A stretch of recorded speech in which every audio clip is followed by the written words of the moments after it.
রাধা গোবিন্দকে আরাধনা করা। গৌর প্রেমটাই ব্রহ্মা আদি দেবতার দুর্লভ রাধা প্রেম। যে রাধা প্রেম ব্রহ্মা আদি দেবতার দ্বারা প্রাপ্তি সম্ভব নয়, কলিহত মনুষ্য জীব বিনাশ্রমে সেই প্রেম প্রাপ্ত হবে গৌর চরণে শরণ নিয়ে। 7 দিন ব্যাপী আমরা সেই গৌর কথা শ্রবণ করব। কোন মাসে? মধুসূদন মাস, বৈশাখ মাস। আজকে যারা এসেছেন চেষ্টা করুন সংকল্প করার, যতই বাধা বিঘ্ন হোক 7 দিন যেন শ্রবণ করতে পারি। কেন সংকল্প করবেন? এই মধুসূদন মাসের মহিমা যখন আমরা শ্রবণ করব তখন বলতে হবে না, আপনার হৃদয় অজান্তেই সংকল্প করে নেবে। কৃষ্ণ স্টুডিও চ্যানেলে আপনাকে স্বাগত। শ্রীমতে ভক্তি প্রপন্নে প্রজাতি স্বামীতি নামিনে নমো আচার্য পদায় দৈন্য ভূষণ মুকুট মনে গুরু করুণামৃতয়ে ক্ষমা ধৈর্য শিরোমণি নমো শ্রীমতে ভক্তি কুসুম শ্রবণায় বিষ্ণু পাদায় দেবায় কৃপা বিদয় নমো নমঃ শ্রী গৌর করুণামূর্তি কৃপা পূর্ণ কলেবর শ্রী ভক্তি কুসুম বন্দে রাধা ভঞ্জ নিবাসিন নমো বিষ্ণু পাদায় কৃষ্ণ প্রেষ্টায় হুতলে শ্রীমতে ভক্তি সিদ্ধান্ত সরস্বতী নামিনে আনন্দ লীলাময় বিগ্রহায় হেমাবতী বৎসবি সুন্দরায় তস্मै মহাপ্রেম রস প্রদায় চৈতন্য চন্দ্রায় নমো নমস্তে নমো নলিন নেত্রায় বেণুবাবিদ বিনোদিনে রাধা ধর সুদাপান শালিনী বনমালিনে তপিত কাঞ্চন গৌরাঙ্গী রাধে বৃন্দাবনেশ্বরী বৃষভানু ভাসুতে দেবী প্রণমামি হরিপ্রিয়ে মহাপ্রসাদ জননী সর্ব সৌভাগ্যবর্ধিনী আদি বেদি তুলসী ত্বং নমস্তুতে শ্রীরূপী শ্রী সনাতন ভট্ট রঘুনাথ শ্রীজীব গোপাল ভট্ট দাস রঘুনাথ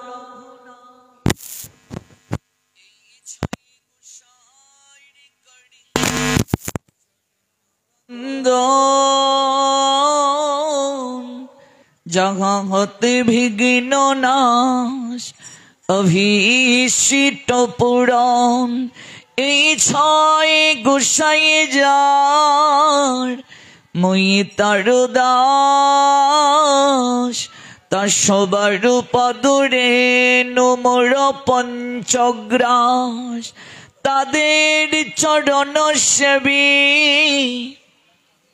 ভক্ত শোনেবাস জনমে জনমে মোর এই অভিলাষ এই ছয় গোসাই প্রভু মুরে করু দয়া, চরণে শরণ নিলাম দাও পদ ছায়া। এই ছয় গোসাই যাবে ব্রজে কৈলাবাস, রাধা কৃষ্ণের নিত্য লীলা করিলা প্রকাশ। মনের আনন্দে বল হরি,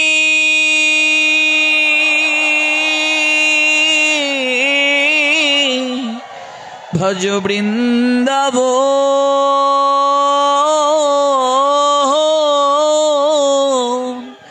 শ্রী গুরু বৈষ্ণব পদে মজাইয়ম, শ্রী গুরু বৈষ্ণব পাদ পদ্ম করিয়াস। নাম সংকীর্তন কহে শ্রী নরোত্তম দাস। জয় শ্রীকৃষ্ণ চৈতন্য দয়াল প্রভু নিত্যানন্দ। শ্রী অদ্বৈত গদাধর শ্রীবাসদি শ্রী গৌর ভক্ত বৃন্দ। হরে কৃষ্ণ কৃষ্ণ কৃষ্ণ হরে হরে, হরে রাম রাম রাম হরে হরে। হরে কৃষ্ণ কৃষ্ণ কৃষ্ণ হরে হরে, হরে রাম রাম রাম হরে হরে। হরে কৃষ্ণ কৃষ্ণ কৃষ্ণ হরে হরে, হরে রাম রাম রাম রাম হরে হরে।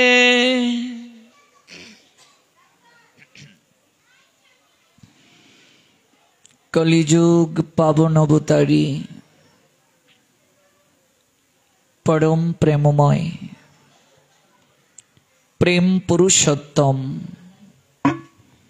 পর প্রেম তত্ত্ব সীমার পরমাশ্রয় স্থল, সর্বসাক্ষী সর্ববিরাজমান সর্বক্ষমতার অধিকারী পরমেশ্বর নদিয়া বিহারী নবদ্বীপ চন্দ্র কলিহত ভাগ্যহত জীবের ভাগ্য গগনে উদিত পূর্ণ ইন্দু শ্রীকৃষ্ণ চৈতন্য মহাপ্রভু অত্যন্ত পতিত পাষণ্ডী যে জগৎ সংসারী নিগৃহীত লাঞ্ছিত বঞ্চিত, সেও যদি একবার গৌরাঙ্গ বলে নয়ন নীরে ভাসে, তৎক্ষণাৎ তার চিত্ত পরিশোধিত হয়ে অহৈতুকী প্রেমরস স্নাত হয়।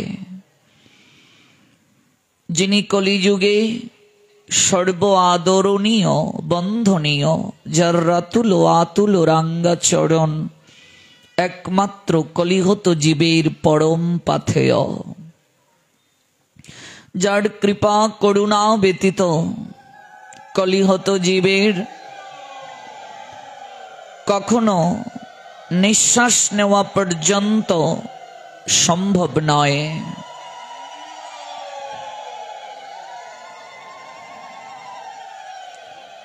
কলিযুগে সুমেধা ভাগ্যবান ভাগ্যবতী তারাই,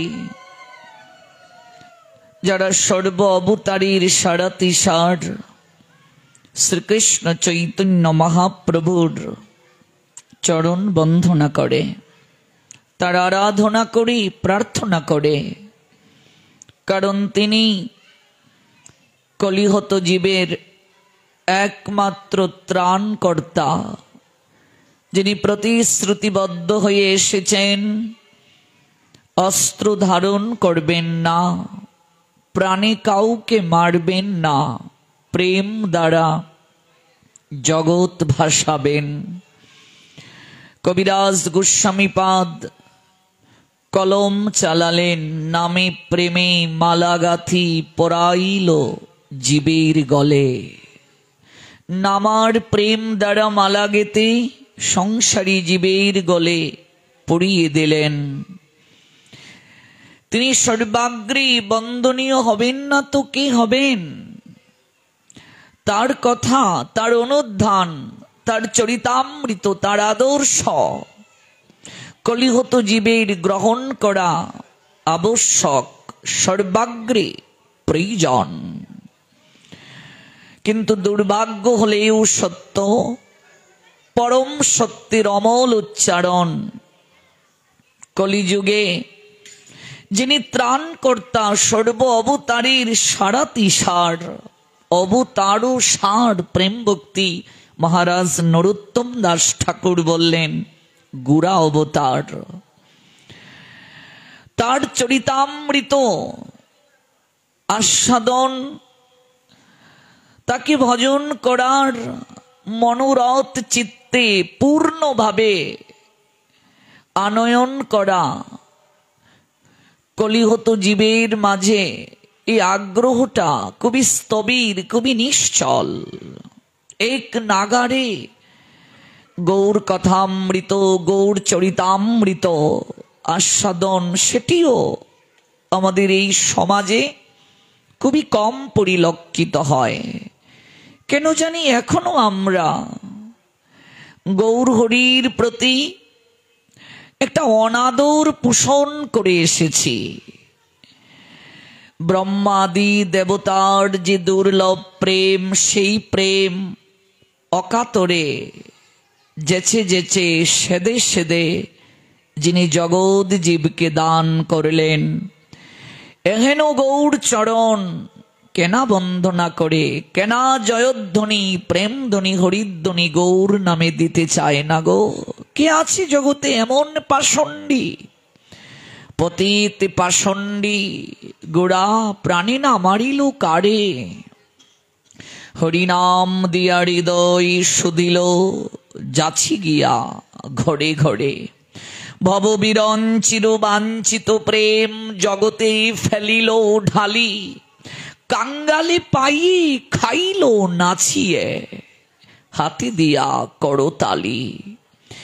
ব্রহ্মাদি দেবতার যে দুর্লভ প্রেম, যে প্রেমের উর্মি জালে নদিয়া থেকে শান্তিপুর ভাসল, জগৎ জীব সেই প্রেমে আপ্লুত হলো গৌর প্রেমানন্দে।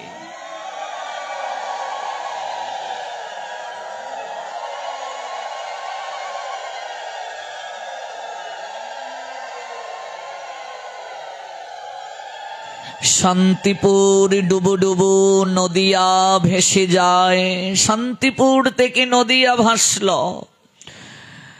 নদীর কুল ভেঙ্গে গেল। মহাজনের ভাষায় ঢেউ উঠিল, পার ভাঙ্গিল, লাগলো জীবের গায়। কে নেবে রে ব্রজ কিশোরীর প্রেম, গৌর ডাকে আয়। ব্রহ্মাদি দেবতার দুর্লভ প্রেম, যে প্রেম ব্রহ্মাদি দেবতারও দুর্লভ, সেই প্রেম খুব সহজে জগৎ জীব লাভ করল।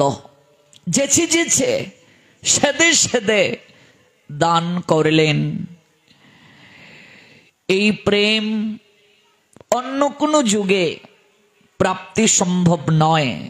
এজন্যই মহাজন কলিযুগের এত দোষ থাকার পরও ধন্য বললেন, ধন্য ধন্য কলিযুগ সর্বযুগ সার। এত দোষ থাকার পরও কলিযুগকে ধন্য বললেন। কেন? এত দর্তে অবতীর্ণ সচির কুমার। কেন ধন্য বললেন? এত দোষ থাকার পরও কলিযুগ সর্বদোষের আকর, এরপরও কলিযুগ ধন্য হয়ে গেল, যুগের সার হয়ে গেল, সারাতি সার হয়ে গেল। একমাত্র সচেতন এই গৌর হরির জন্য। কলিযুগে জন্ম নিয়ে গৌর যে জানলো না, ভজন করলো না, গৌর চরণে আত্মনিবেদন করলো না, তার মতো দুর্ভাগিনী দুর্ভাগা জগতে কেউ নেই। যে গৌরকে বন্দনা না করলে, যে গৌর চরণে আত্মনিবেদন না করলে কলিহত জীবের উদ্ধারের আর কোনো পন্থা নেই। আপনি যার শাসন আমলে থাকবেন, তার প্রতি যদি অনাদর পোষণ করেন, কখনো আপনি সেই রাজ্যে, সেই দেশে টিকে থাকতে পারবেন না। কলিহত ভাগ্যহত জীব যার শাসন আমলে বসবাস করছে, তিনি আমার শ্রীকৃষ্ণ চৈতন্য মহাপ্রভু, তিনি কাঙ্গালির ঠাকুর। তার চরণ বন্দনা করা আমাদের কর্তব্য, এটা সৌভাগ্যও বটে। এরপরও এত সুদুর্লভ সুযোগ প্রাপ্ত হয়েও আমাদের অনাদর কেন? আমাদের প্রীতি নেই কেন? প্রীতি তখনই জাগ্রত হবে, যার প্রতি প্রীতি পোষণ করব তাকে যখন আমি পুঙ্খানুপুঙ্খভাবে জানব।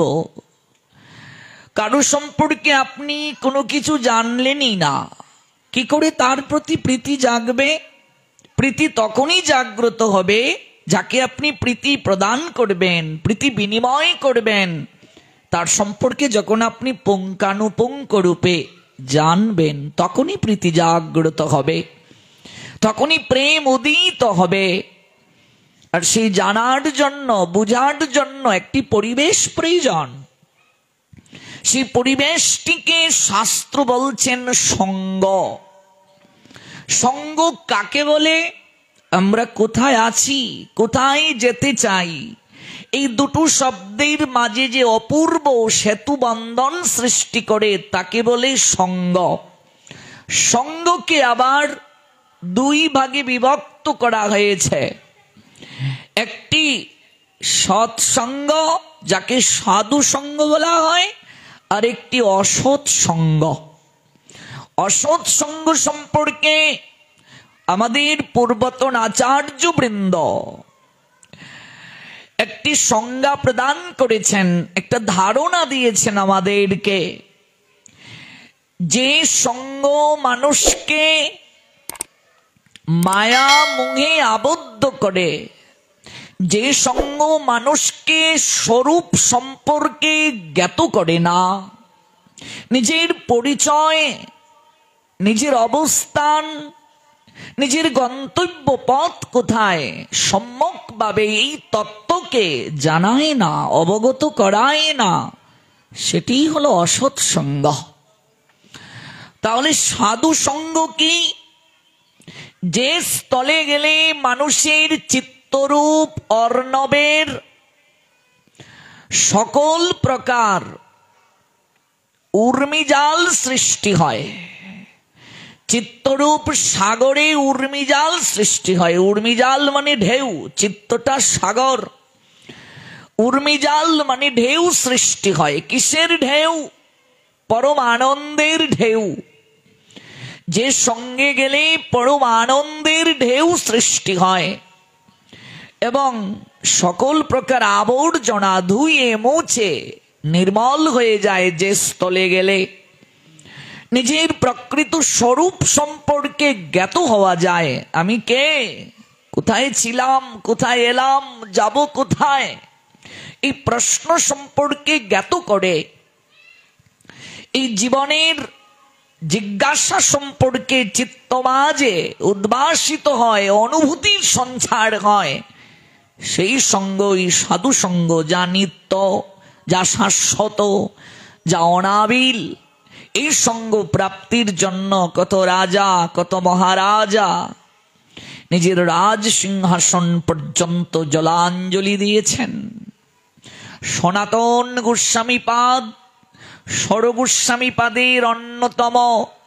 তিনি এই বাংলার প্রধানমন্ত্রী হওয়ার পরও সেই সঙ্গ প্রাপ্তির জন্য আহাজারি জ্ঞাপন করেছেন। জীবনের সর্বোত্তম উপার্জন সকল স্বর্ণ মুদ্রা প্রহরীকে প্রদান করে রাতের অন্ধকারে কেবল মাত্র কারাগার থেকে মুক্ত হওয়ার জন্য ক্রন্দন করেছেন। এই সঙ্গ বুদ্ধিমান ব্যক্তি মাত্রই প্রার্থনা করে। এই সঙ্গ প্রাপ্ত হয়ে নিজেকে ধন্যাতি ধন্য মনে করে। এই সঙ্গই শুধু এক জন্মে নয়, মহাজন আচার্যগণ বুদ্ধিমানগণ জনমে জনমে প্রার্থনা করে। শুধু এক জন্মে নয়, জনমে জনমে চাই সেই সঙ্গ। কোন সঙ্গ? যে সঙ্গ আমাকে নিত্য শাশ্বত আনন্দ সাগরে ডুবিয়ে রাখে, সাধু সঙ্গ। এই সাধু সঙ্গই আমার অনিত্য সংসারের অনিত্য যন্ত্রণা নিবৃত্ত করে দেয়। সাধু সঙ্গে কৃষ্ণ ভক্তে শ্রদ্ধা যদি হয়, ভক্তিফল প্রেম হয়, সংসার যায় ক্ষয়। একমাত্র সংসার ক্ষয় হওয়ার জন্য যে সঙ্গ আমাদের জীবনে একান্ত প্রয়োজন, সেটি সাধু সঙ্গ। জীবন জিজ্ঞাসা যেখানে গেলে অনুভূতিতে আনয়ন করা যায়, সেই সঙ্গ এই সাধু সঙ্গ। ওই সাধু সঙ্গে গিয়েই জানতে হয়, জিজ্ঞাসা করতে হয়। সাধু সঙ্গে গিয়েই তত্ত্বজ্ঞান জানতে প্রয়াসী হতে হয় আমাদের। যে কেউ তো আসবে না এই সঙ্গে, একমাত্র তারাই আসবে। কারা? যারা ঈশ্বরের কৃপা প্রাপ্ত। এটা আমার কথা নয়, এই কথা জানালেন স্বয়ং রঘুপতি শ্রীরামচন্দ্র। কাকে উদ্দেশ্য করে? বিভীষণকে। বিভীষণ প্রশ্ন করিলেন, সংসারী মানুষ কখন ভগবানের কথা শ্রবণের জন্য ছটফট করে? রঘুপতি রামচন্দ্র জানালেন, যখন ভগবানের অহৈতুকী কৃপামৃত, কৃপা কণামৃত একটু হলেও লাভ করে যায়, তখনই তার এমন দশা হয়। যেমন যেদিন থেকে আপনারা নিমন্ত্রণটা পেয়েছেন এই জায়গার, আপনাদের ভেতরে একটা আগ্রহ সৃষ্টি হয়ে গেছে। রাত্রিবেলা পাঠ বন্ধ হওয়ার পর কি করে যাবেন ভয় কাজ করছে, এরপরও টিকতে পারেননি, চলে এসেছেন। তবে সকল ভক্তদের সর্বসম্মতিক্রমে আমার মনে হয় পার্টির সময়টা বিকেল বেলা নিয়ে আসলে ভালো হবে। এটা আমি আপনাদের কাছে অনুরোধ রাখছি। আপনারা কথা বলুন, তারপর কমিটির মাধ্যমে জানিয়ে দিন, তাহলে আরো অনেক ভক্তবৃন্দের সমাগম হবে এবং আরো অনেক মায়েরা আসতে পারবেন। শত শত SMS হোয়াটসঅ্যাপে আমাকে অনেকেই করেছেন যে সময়টা যদি 4টায় হয় আমাদের ভালো হয়, আমরা আসতে পারবো। অনেক মায়েরা এরকম আমাকে অনুরোধ করেছেন, আমি কেবল অনুরোধটা জানালাম। কমিটি বৃন্দ নিশ্চয়ই সিদ্ধান্ত নেবেন, কারণ এই আয়োজন তো ভক্তদের উদ্দেশ্যেই। ভক্তরা যেটিকে গ্রহণ করবেন, তাদের ভালো লাগা মন্দ লাগা সেটিকে আমাদের অবশ্যই দেখতে হবে। এই আয়োজন যেহেতু ভক্তদের উদ্দেশ্যে, ভক্তগণ কিসে আনন্দ পান, ভক্তগণের কিসে সুবিধা, এগুলো আমাদের অবশ্যই বিচার করা প্রয়োজন। আর ভক্তগণ যখন আনন্দ পাবেন, ভগবান পরমানন্দ পাবেন। যেখানে ভক্তগণ আনন্দ পাবেন, সেখানে আমার ভগবানও আনন্দ পাবেন। তাই পার্টির সময়টা যদি আমরা এগিয়ে নিয়ে আসি, তাহলে আনন্দটা আরো বর্ধিত হবে, সঠিক সময়ে পৌঁছা যাবে। এই বিষয়টির প্রতি একটু গুরুত্ব দেওয়ার জন্য আমি অনুরোধ রেখে মূল প্রসঙ্গে যাচ্ছি। এই বিষয়টি আমাদের অনুধাবন প্রয়োজন। রঘুপতি রামচন্দ্র জানালেন, ঈশ্বরের কৃপা যার উপর বর্ষিত হয়েছে, কেবল সেই ব্যক্তিরই লালসা বর্ধিত হবে, সবার নয়। আপনারা যারা ভগবানের কথা শ্রবণ করতে এসেছেন কি ভেবেছেন কিঞ্চিত হলেও কৃপা প্রাপ্ত হননি? কৃপা প্রাপ্ত না হলে ছুটে আসা যায়? আমি যখন প্রবেশ করছি দেখছি শহর থেকে এতটা ভেতরে, কি করে আসবে? তো রাতে যাবে কি করে মায়েরা? এরপরেও দেখুন অনেক পরিচিত মুখ, যাদেরকে আমি নরসিংহ জিওরাকরায় সবসময় দেখতাম, তাদেরকেই দেখতে পাচ্ছি। কেউ বাদ দেননি। তার মানে কি? লালসা। ভগবানকে প্রাপ্তির জন্য দুটো বিষয় প্রয়োজন, এক আকুলতা, দুই ব্যাকুলতা। এই দুটো শব্দ যার জীবনে নাই সে কোনোদিন ভগবান প্রাপ্ত হতে পারে না, কৃপা প্রাপ্ত হতে পারে না। চৈতন্য চরিতামৃত জানালেন সেই সে ঈশ্বর তত্ত্ব বুঝিবারে পারে, ঈশ্বরের কৃপালেশ হয়েছে যাহারে। এখানে যারা এসেছেন অবশ্যই বিশেষ কৃপা প্রাপ্ত। ভক্তি প্রেম মানুষ চিত্তে নিয়ে জন্মগ্রহণ করে।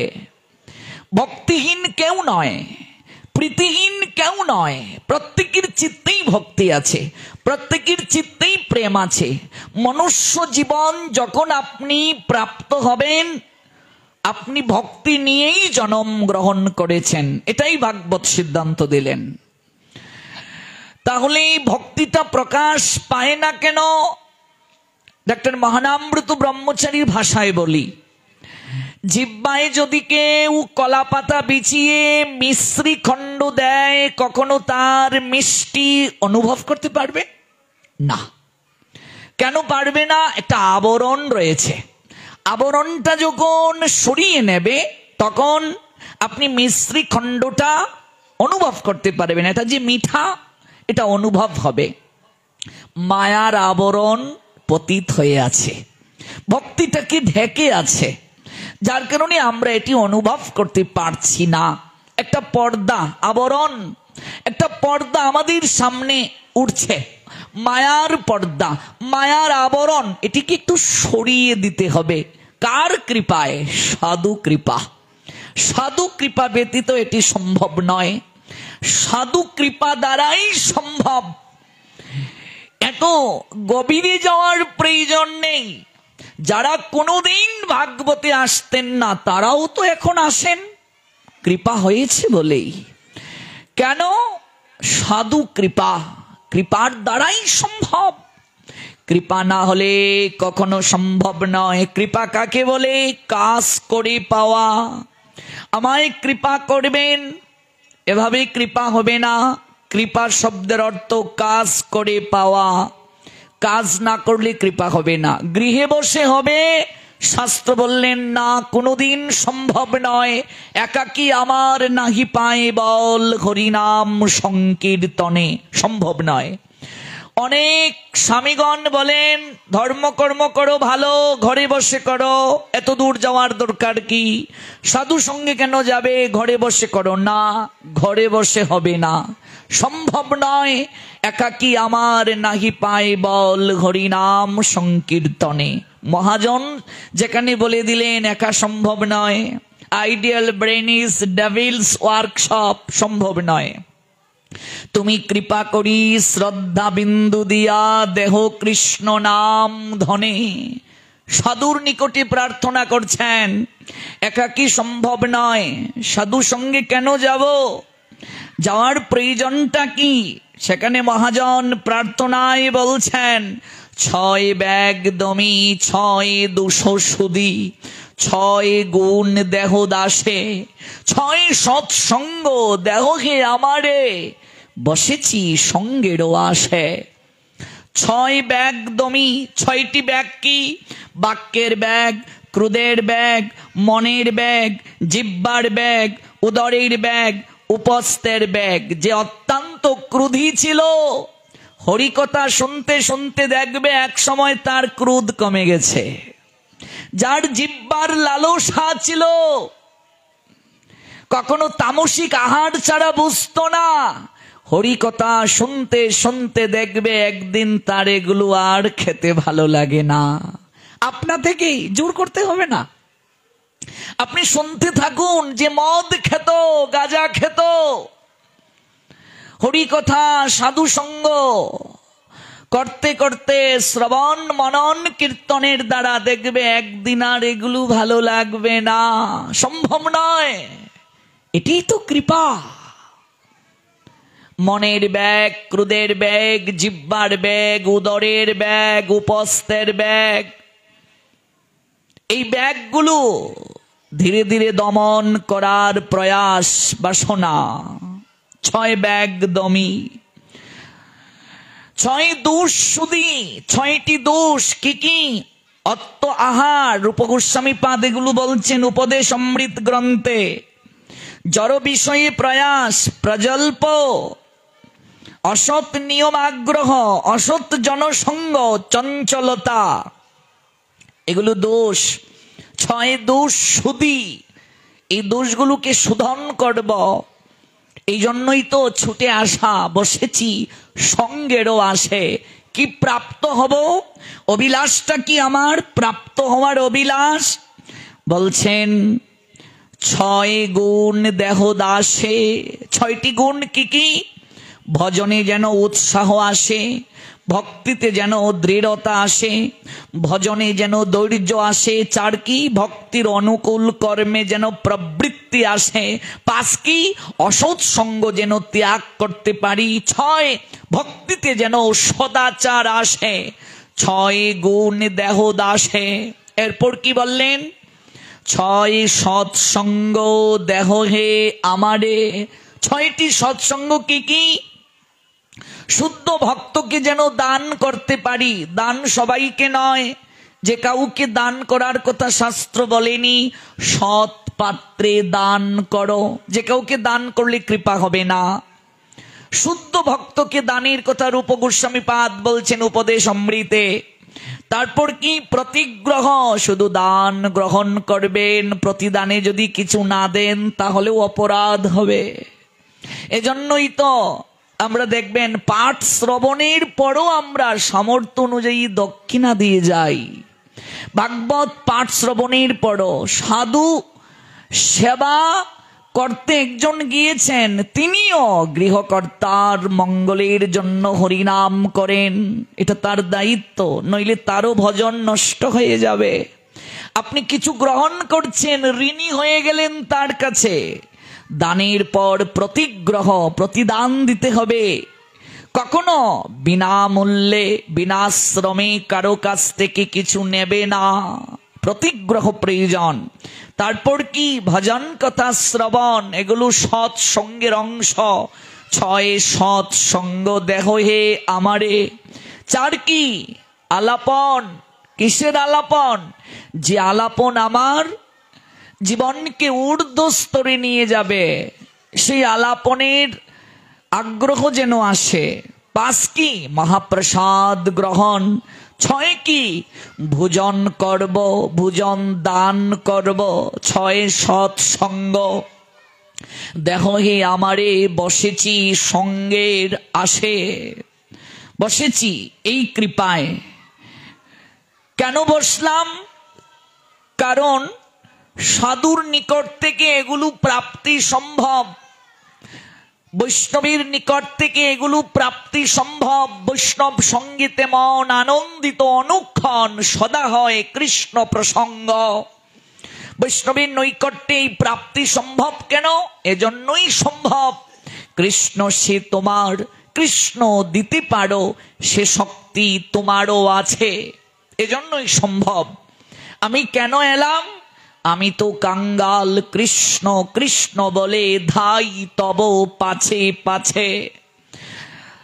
কারণ বৈষ্ণব যারা, ওরা অবনীর সুসম্পদ। অবনী মানে পৃথিবী। ধরণী মা ক্রন্দন করেন কোন সাধু যদি জগৎ থেকে চলে যান। হরিদাস ঠাকুরকে উদ্দেশ্য করে শ্রীমান মহাপ্রভু বলেছিলেন হরিদাস ঠাকুরের মহোৎসবে বৈষ্ণব সেবায়, হরিদাস আছিল পৃথিবীর শিরোমণি, তাহা বিনা রত্ন শূন্য হইলা মেদিনী। পৃথিবী কাতর কণ্ঠে আর্তনাদ করে ক্রন্দন করে কোন সাধু যদি জগৎ থেকে চলে যান। কারণ বৈষ্ণবগণ হচ্ছে অবনীর সুসম্পদ। শুনবাই হইয়া এক মন, আশ্রয় করিয়া ভজে কৃষ্ণ তারে নাহিতে যে বাকি সব মরে অকারণ। এজন্যই তো সাধু বৈষ্ণব সঙ্গে আশ্রয়, গুরুচরণে আশ্রয়, এই লালসায় ছুটে আসা সাধু সঙ্গে। কদিনের জন্য? 1 2 3 4 5 6 9 7 দিনের জন্য, সপ্তাহব্যাপী সাধু সঙ্গ করার মনোরথে ছুটে আসা। কার কথা সাধন হবে? চৈতন্য চরিতামৃত অবলম্বনে গৌর কথা। সব জায়গাতেই আমরা শ্রীমদ্ ভাগবত গীতার কথা শুনি, শ্রীমদ্ ভাগবতের কথা শুনি, কিন্তু ভাগবত জানালেন কলিযুগে সেই তো সবচেয়ে চতুর, সবচেয়ে বুদ্ধিমান, যে গৌর আরাধনা করে। গৌর আরাধনা করা মানে একসঙ্গে দুজনকে আরাধনা করা, রাধা গোবিন্দকে আরাধনা করা। গৌর প্রেমটাই ব্রহ্মা আদি দেবতার দুর্লভ রাধা প্রেম। যে রাধা প্রেম ব্রহ্মা আদি দেবতার দ্বারা প্রাপ্তি সম্ভব নয়, কলিহত মনুষ্য জীব বিনাশ্রমে সেই প্রেম প্রাপ্ত হবে গৌর চরণে শরণ নিয়ে। 7 দিন ব্যাপী আমরা সেই গৌর কথা শ্রবণ করব। কোন মাসে? মধুসূদন মাস, বৈশাখ মাস। আজকে যারা এসেছেন চেষ্টা করুন সংকল্প করার, যতই বাধা বিঘ্ন হোক 7 দিন যেন শ্রবণ করতে পারি। কেন সংকল্প করবেন? এই মধুসূদন মাসের মহিমা যখন আমরা শ্রবণ করব, তখন বলতে হবে না, আপনার হৃদয় অজান্তেই সংকল্প করে নেবে। কোন মাসে? বৈশাখ মাসে। এই মাসের কি মহিমা আছে জানব, তবে কৃতজ্ঞতা নিবেদন না করলে আমরা কৃতজ্ঞ হব। কাদের প্রতি? যারা এই যজ্ঞ আমাদের উপহার প্রদান করেছেন। বাংলাদেশের নেত্রকোনা জেলা মালনী চিত্রধাম আশ্রম আয়োজনকারী ভক্তবৃন্দ, কমিটি বৃন্দ, যাদের আয়োজনে, যাদের সহযোগিতায় এই যজ্ঞ অনুষ্ঠান চলছে, সপ্তাহব্যাপী চলবে, তাদের প্রতি আমরা সর্বপ্রারম্ভিকায় কৃতজ্ঞতা জ্ঞাপন করি, কৃতজ্ঞতা অঞ্জলি জ্ঞাপন করি। আয়োজনকারী ভক্তবৃন্দের জয় হোক, তাদেরই প্রয়াস উত্তরোত্তর শ্রী বৃদ্ধিপ্রাপ্ত হোক। ধাপে ধাপে উন্নতির সিঁড়ি জীবনে নতুন নতুন সফলতা বয়ে আনুন তারা। দেশ জাতি তথা সমাজ সমৃদ্ধ হোক তাদের এই কর্ম তৎপরতায়। আজকের এই অনুষ্ঠানটি জয় কৃষ্ণ প্রভুজি অর্থাৎ জুয়েল দাদাজি তিনি অনেক অনেক অনুরোধ করেছেন। যখন আমি শ্রী শ্রী নরসিংহ জিওর আগ্রায় এলাম, তখন ওনার হৃদয় মাঝে একটা উচ্ছ্বাস যে আমাদের এই আশ্রমে যদি একটা অনুষ্ঠান হতো, তারপর আপনারা সকল ভক্তবৃন্দ, কমিটি বৃন্দ, আপনাদের সহযোগিতায়, আপনাদের আয়োজনে এই অনুষ্ঠানের আয়োজন হয়েছে। কাজে আমি সবার প্রতি কৃতজ্ঞতা নিবেদন করে মূল প্রসঙ্গে পুনরায় ফিরে আসছি। আমরা এমন একটা সময়ে চৈতন্য চরিতামৃত থেকে শ্রবণ করার সুযোগ পেলাম।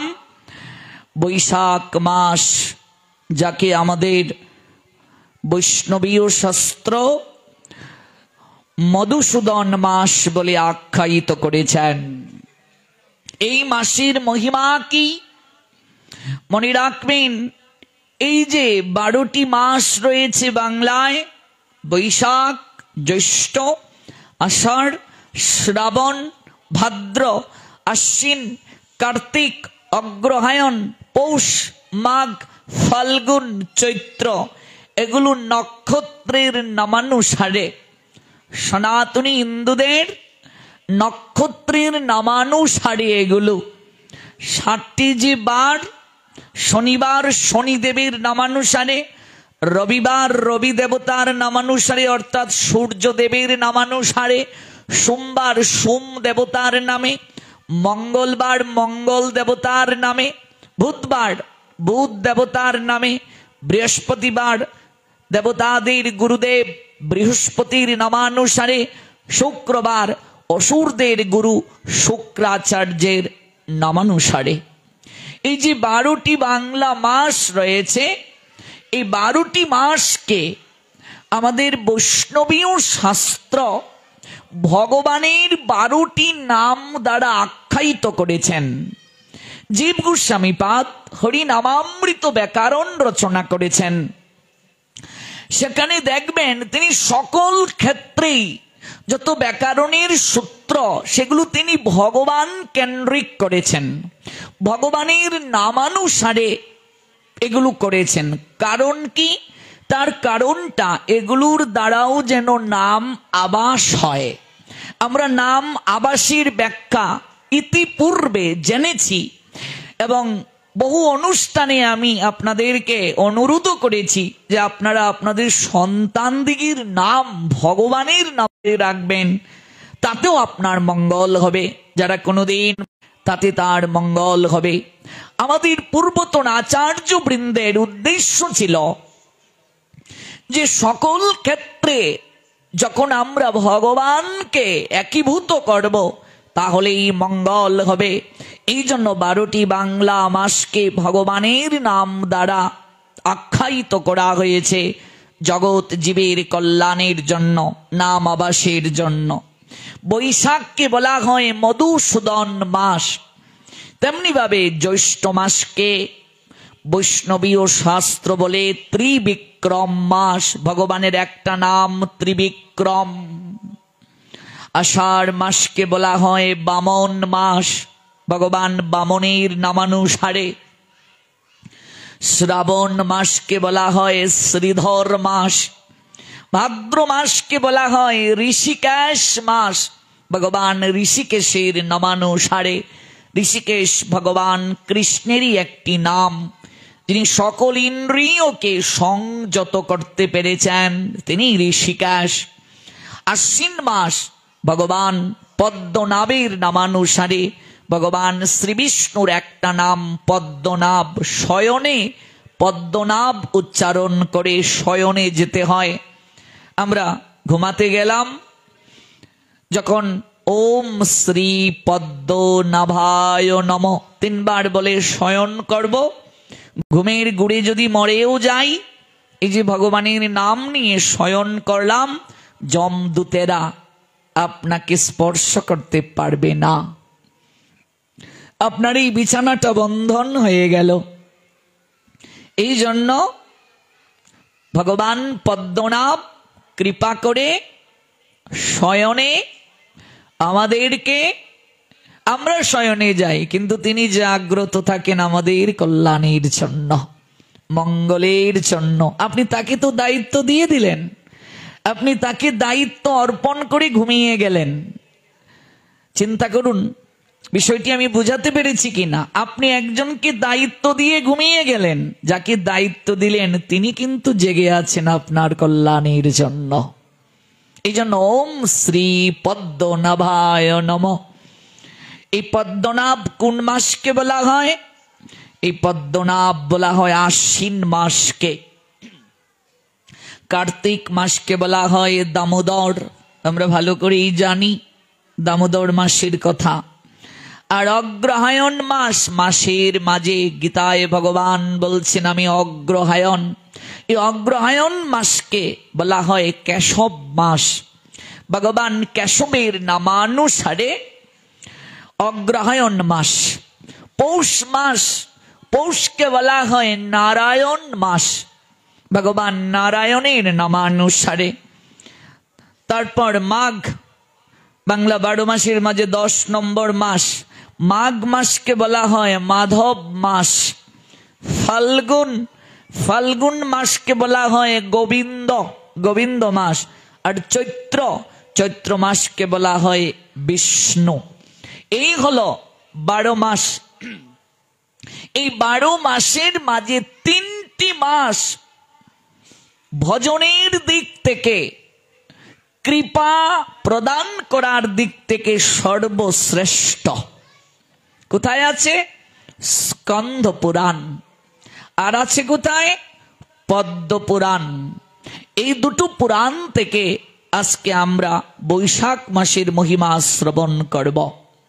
পুরাণ আদি বলছে এই 12টি মাস, এই 12টি মাসের মাঝে 3টি মাস সর্বশ্রেষ্ঠ।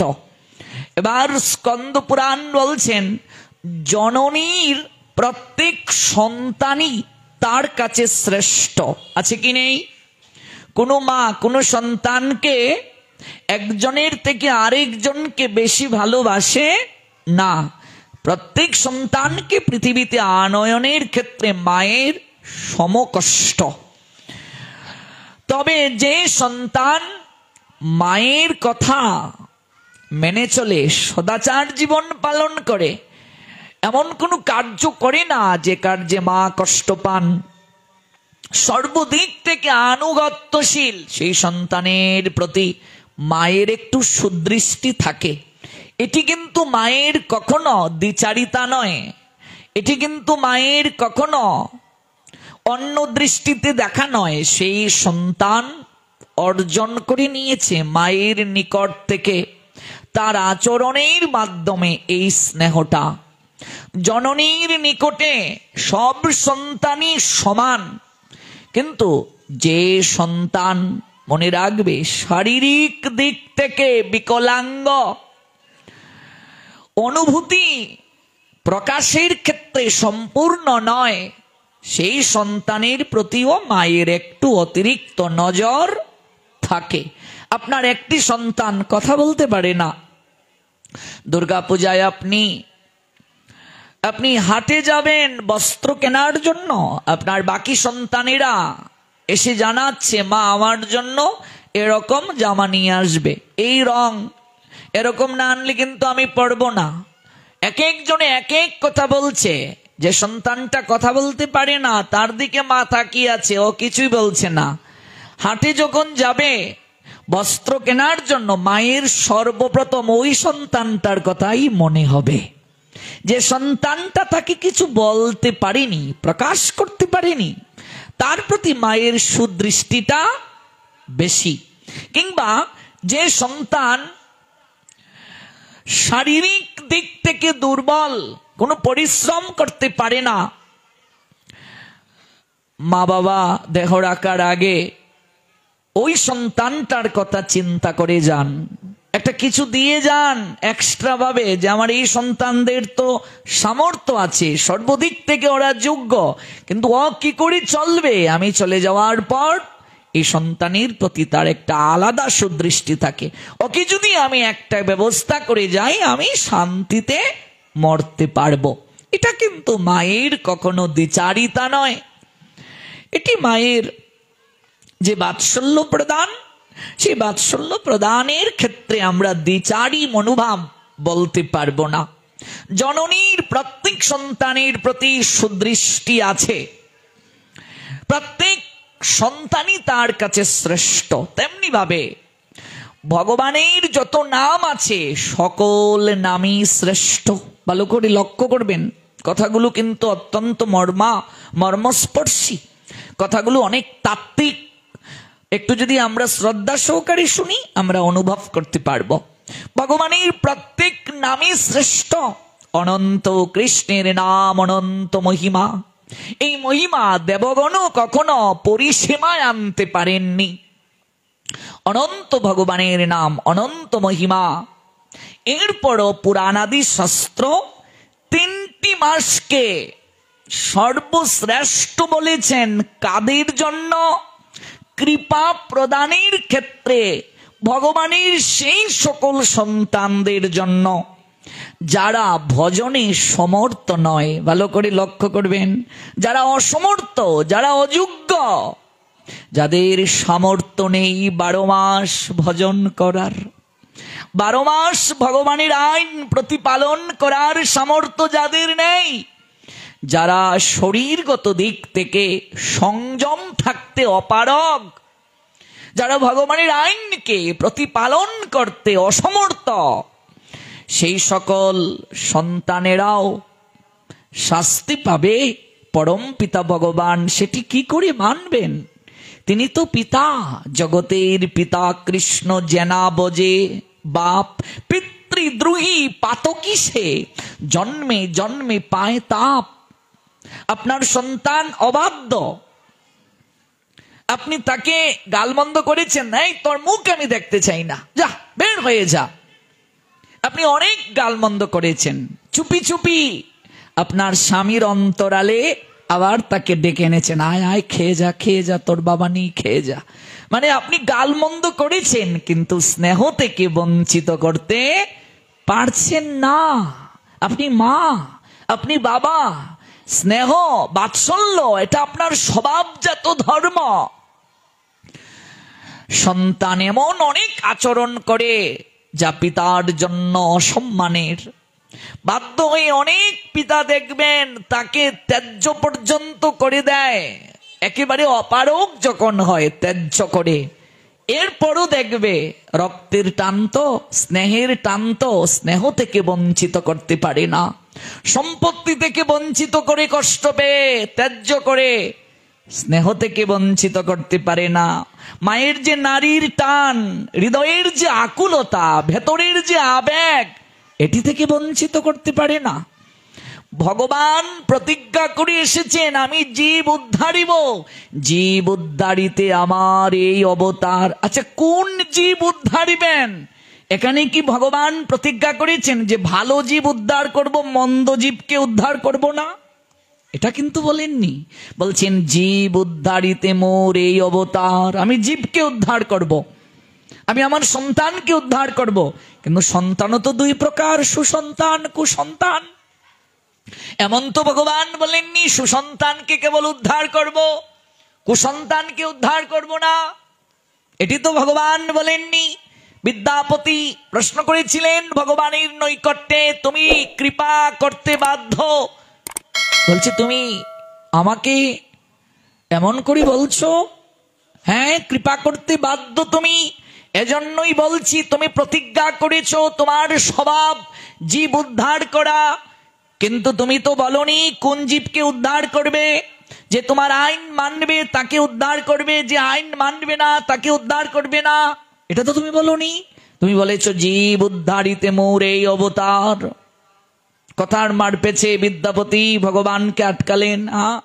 বিদ্যাপতি মানে কি? একজন আচার্য, বৈষ্ণব আচার্য, যে বিদ্যাপতির পদ গৌরহরি ভাবে বিভোর হয়ে শ্রবণ করতেন। সন্তান, তার প্রতি মা বাবার একটা বিশেষ টান থাকবেই। যারা অপারগ, অসমর্থ, তারাও যেন কৃপা থেকে বঞ্চিত না হয়, ভগবানের করুণা থেকে দূরে যেতে না পারে। এই জন্য ভগবান বিশেষ বিবেচনায় তাদেরকে কৃপা করার জন্য ভগবান বিশেষ লীলা প্রকাশ করলেন 3টি মাসে। ভালো করে কথা বুঝবেন। যেমন জগতে যত প্রকার উৎসব রয়েছে, তন্মধ্যে দেখবে কিছু যাত্রা উৎসব রয়েছে। রথযাত্রা উৎসব আছে কি নেই? স্নান যাত্রা উৎসব, ঝুলন যাত্রা উৎসব, রাস যাত্রা উৎসব, দুল যাত্রা উৎসব। প্রত্যেকটা উৎসবের আগে দেখবে যাত্রা শব্দটা আছে। এই সকল উৎসবগুলো মন্দিরের বাহিরে হয়। জগন্নাথের স্নান যাত্রাটা ভেতরে হয় মন্দিরের, না বাহিরে? বাহিরে। দুল যাত্রাটা ভগবানের যে বেদিতে ভগবানকে বসানো হয়, ভগবানের যে বেদিটা ভেতরে হয় না বাহিরে হয়? বাহিরে। ঝুলন যাত্রা, যাত্রার যে বেদি আসন, এটা ভেতরে হয় না বাহিরে হয়? বাহিরে। রাস যাত্রাটা ভেতরে হয়েছে না বাহিরে? বাহিরে হয়েছে। রথযাত্রা সেটি কি বাহিরে হয় না ভেতরে? এই উৎসবগুলো বাহিরে হয়। আপনাদের মনে কখনো প্রশ্ন জেগেছে সকল উৎসব ভগবানের মন্দিরে, এই উৎসবগুলো বাহিরে কেন? হ্যাঁ, এই বিশেষ কিছু তিথি আছে, বিশেষ কিছু উৎসব রয়েছে সেই সকল ব্যক্তিদের জন্য যারা কোনোদিন মন্দিরে আসে না, ভগবানকে প্রণাম দেয় না। এরকম লোক আছে কি নেই জগতে? কোনোদিন মন্দিরে আসে না, মন্দিরের পাশ দিয়ে হেঁটে যায়, বিগ্রহ দর্শন করে না, এই অঙ্গ প্রত্যঙ্গ পেয়েও ভগবানকে প্রণাম নিবেদন করে না, অঙ্গ প্রত্যঙ্গের সৎ ব্যবহার করে না। নমাম দুষ্কৃতি নমুরা, গীতায় ভগবান সপ্তম অধ্যায়ে বলছেন, নমাম দুষ্কৃতি নমুরা প্রপদ্যন্তে নরাধমা মায়য়া অপরিত জ্ঞানা আসুরম ভাবমাশ্রিতম। 4 প্রকার ব্যক্তি আমার ভজন করবে না অর্জুন, যারা অজ্ঞ, মায়ার দ্বারা অপরিত, যারা অসুর ভাব সম্পন্ন, যারা আর যারা নরাধম, এই 4 প্রকার ব্যক্তি আমার ভজন করবে না, এটা ভগবান বলছেন। কিন্তু আবার ভগবান চিন্তা করলেন তাহলে তাদের কি হবে, গতি কি হবে? ওরাও তো আমার সন্তান। যারা কোনোদিন ভগবানের নৈকট্যে আসে না, ভগবানকে প্রণাম দেয় না, তারাও যেন ভগবানের কৃপা থেকে বঞ্চিত না হয়। এই জন্য ভগবান মন্দির ছেড়ে রথযাত্রায় রাজপথে বের হন। ওরে, তোরা আমার কাছে এসে আমায় দর্শন না করতে পারিস, আমি তো পিতা, আমি তো সন্তানকে দূরে ঠেলতে পারি না, তাই আমি আজ মন্দির থেকে বের হয়ে রাজপথে এলাম তোদেরকে দর্শন দিয়ে কৃপা করার জন্য। যারা কোনোদিন আমার নিকটে আসে না, আমাকে দর্শন করে কৃপা কণা প্রাপ্ত হয় না, আমি স্বয়ং মন্দির থেকে আজ রাজপথে বের হলাম সেই সকল সন্তানদেরকে দর্শন দ্বারা কৃপা প্রদান করার জন্য। দেখুন কত কৃপাময় ভগবান, কত করুণাময় ভগবান। জগন্নাথ রাস্তা দিয়ে যাচ্ছে, দেখবে কত লোক ছাদের উপর থেকে দেখছে, ওরা কোনোদিন মন্দিরে আসে না। রাস্তা থেকে কত লোক দেখছে গো, হ্যাঁ, ব্যালকনি থেকে দাঁড়িয়ে দাঁড়িয়ে দেখছে। রথে উপবেশিত ভগবানকে দর্শন করলেও তার কৃপা হয়। এটা ভগবানের কৃপা, এটা সব সময়ের জন্য নয়, এটা ছাড়, এটা বিশেষ বিবেচনা, এটা বিশেষ কিছু তিথিতে, এটা বিশেষ কিছু সময়ে ও স্নান যাত্রায় সকল ভক্তের হাতেই ভগবান জল গ্রহণ করেন। এখানে উঁচু নিচু ভেদাভেদ নেই, এখানে আচার অনাচারের ভেদাভেদ নেই, সবাই কৃপা পাচ্ছে, এটা বিশেষ বিবেচনা। তেমনি ভাবে যারা ভজনহীন, সাধনহীন, ভজন করতে সামর্থ্যহীন, যারা কামক, অসংযমী, তারাও যেন ভগবানের বিশেষ কৃপা প্রাপ্ত হতে পারে। এই জন্য ভগবান এই 12টি মাসের মাঝে 3টি মাসে বিশেষ কৃপা লীলা বিস্তার করলেন। তন্মধ্যে সর্বপ্রথম মাসটি হলো বৈশাখ মাস, যাকে বলে মধুসূদন মাস।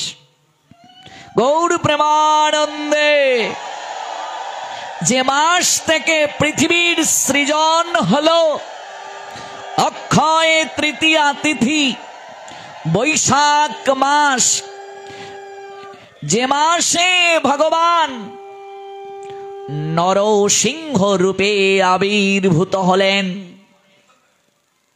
যে মাসে সকল বিপদকে বিনাশ করার জন্য ভগবান আবির্ভূত হলেন, যে মাসে আবির্ভূত হওয়ার জন্য বহুকাল ধরে গোবর্ধন পর্বতের জঙ্গলের মাঝে ভগবান চাতক পাখির মতো প্রতীক্ষার প্রহর গুনেছিলেন আর কেঁদে কেঁদে বলেছিলেন, বহুকাল ধরে আমি পথ করিয়াছি নিরীক্ষণ, কবে আসি মাধব আমায় করিবে সেবন।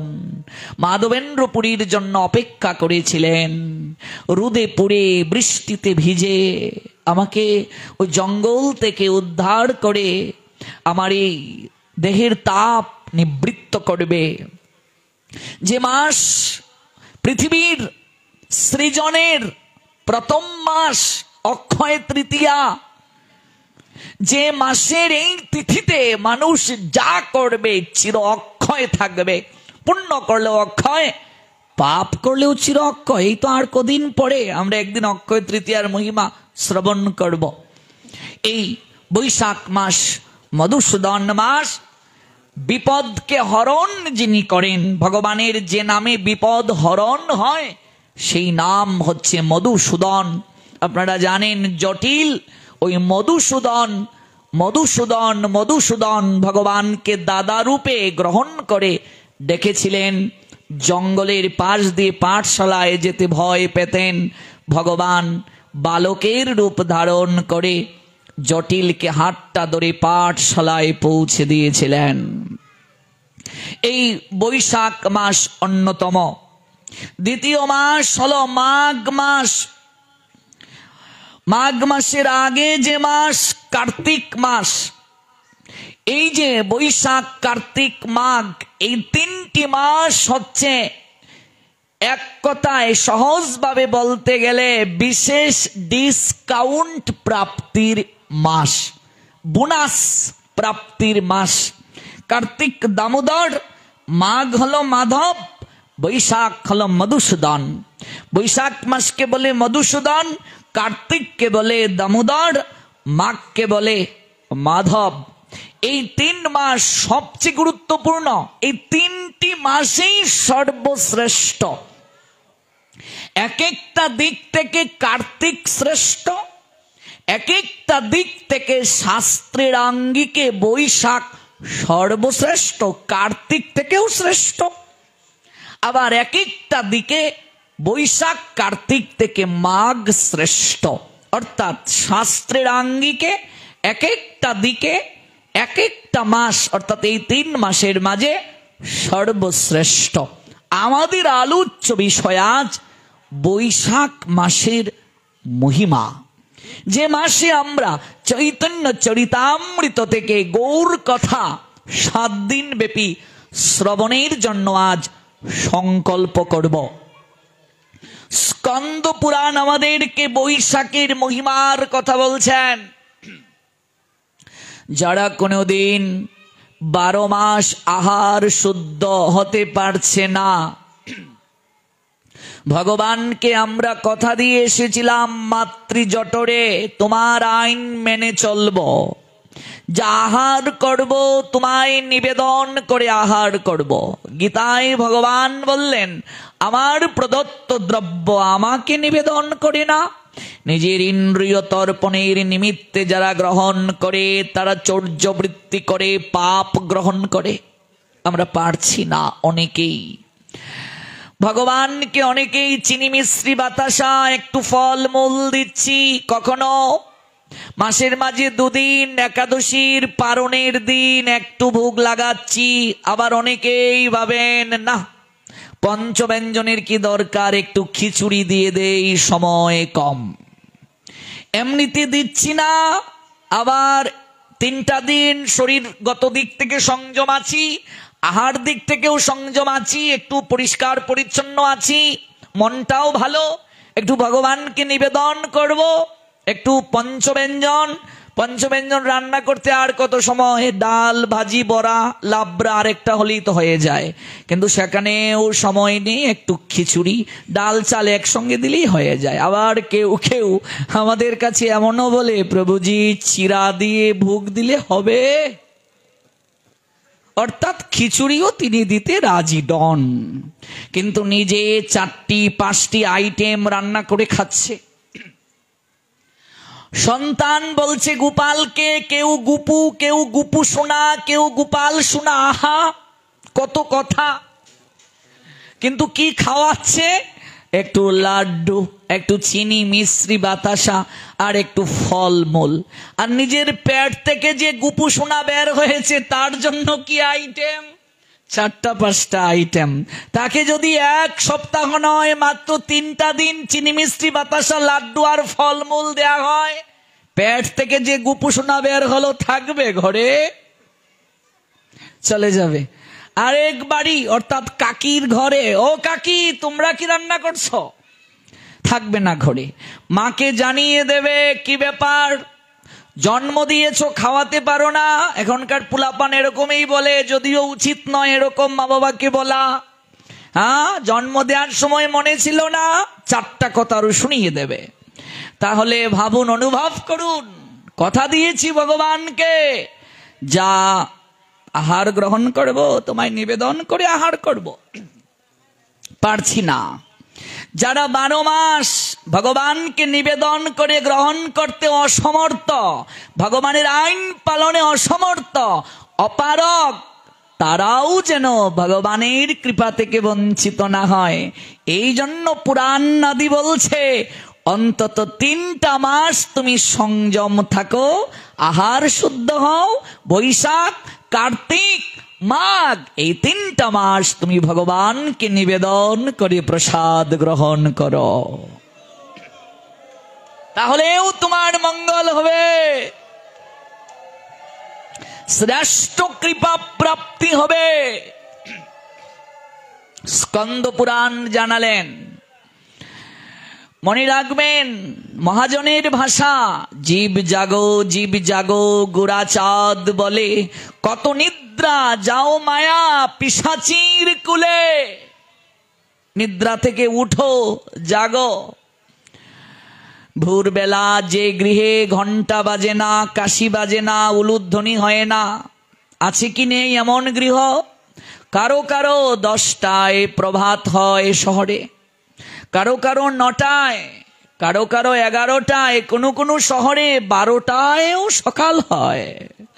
রাতের আহার কারো কারো গৃহে রাত 1টায় হয়, ব্যবসা থেকে এসেছে 12টায়, এবার একটু টিভি দেখবে, স্নান আদি করবে, তারপর ডাইনিং টেবিলে বসবে, তারপর গল্প চলবে, তারপর টিভি দেখে দেখে, সিরিয়াল দেখে দেখে 1টা 2টায় খাওয়া শেষ হলো, তারপর একটু ঘুমাতে যাবে, তারপর পরের দিন দুপুর 12টায় ঘুম থেকে উঠবে। এরকম বহু পরিবার আমি নিজের চোখে দেখেছি।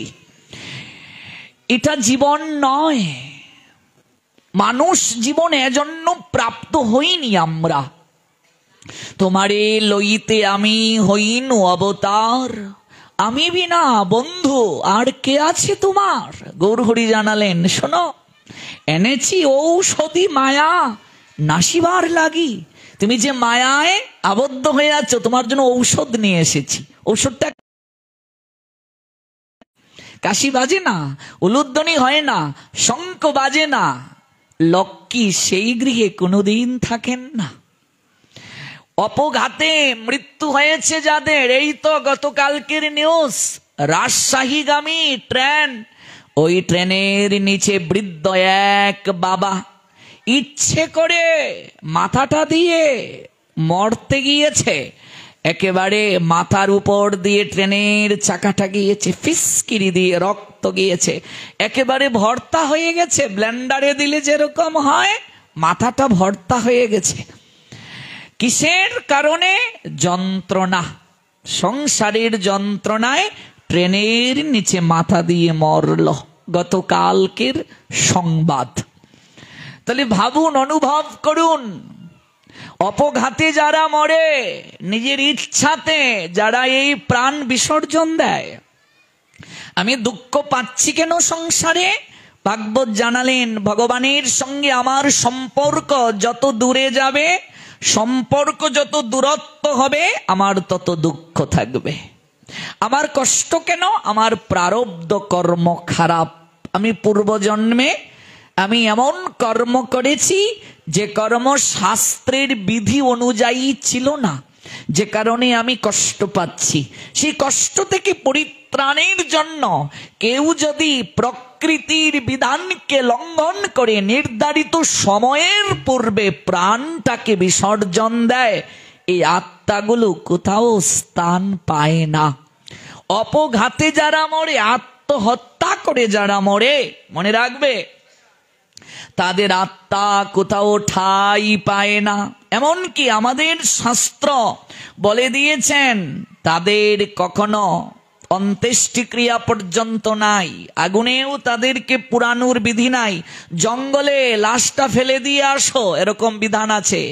পশু পাখিগুলো টেনে হিসড়ে ওদের দেহটা যেন খায়। তাদের শ্রাদ্ধ আদি পর্যন্ত নেই।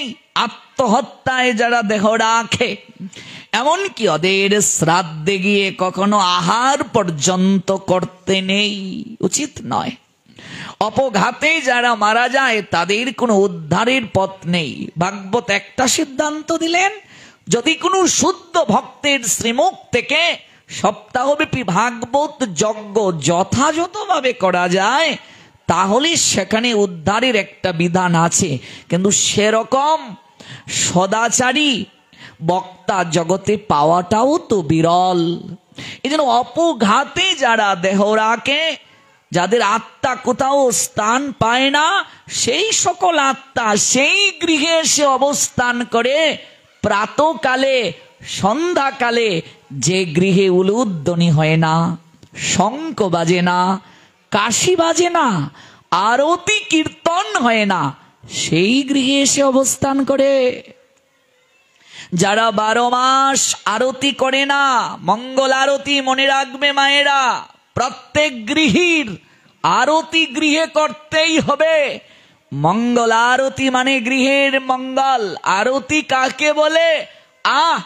রতি। রতি মানে হেতুবিহীন প্রীতি, যে প্রীতির দ্বারা ভগবান বশ হয়ে যান।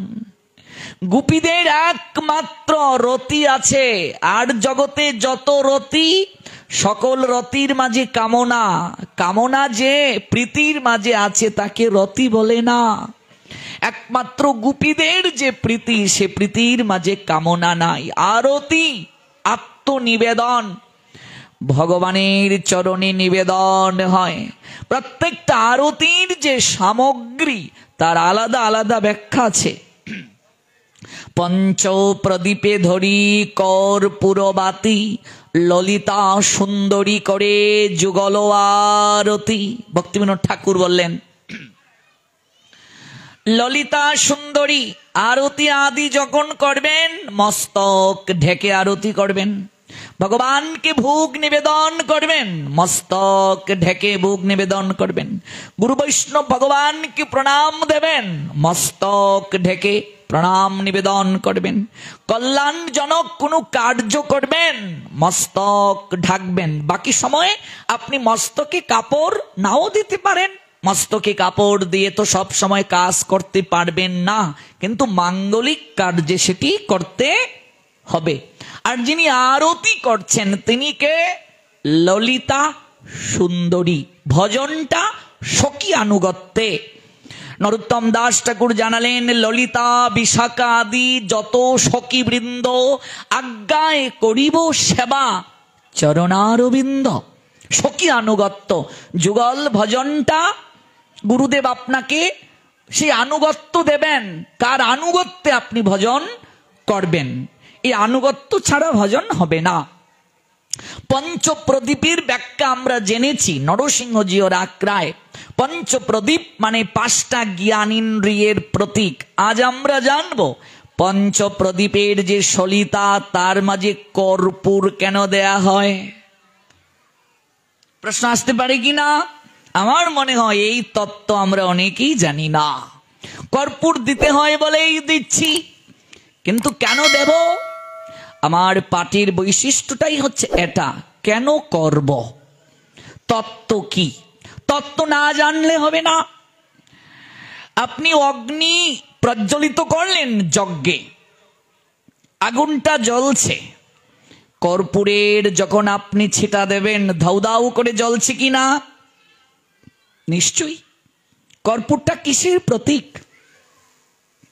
তারপর আরেকটা তত্ত্ব দেখবেন, পঞ্চপ্রদীপ দ্বারা আরতি করার পর পঞ্চপ্রদীপটা আমরা সরাসরি ভক্তদেরকে দর্শন করি না, শঙ্কের একটু জল দিয়ে ঠান্ডা করার পর গিয়ে ভক্তদেরকে প্রদর্শন করি। দেখেছেন তো বিষয়টা? পঞ্চপ্রদীপটা রাখা হলো, শঙ্খ দিয়ে যখন আরতি হলো, শঙ্খ সর্বদা ভগবানের মস্তকের উপরে প্রদর্শন করতে হয়। 3 থেকে 5 বার কিংবা তার থেকে অতিরিক্ত হলেও দোষ নেই।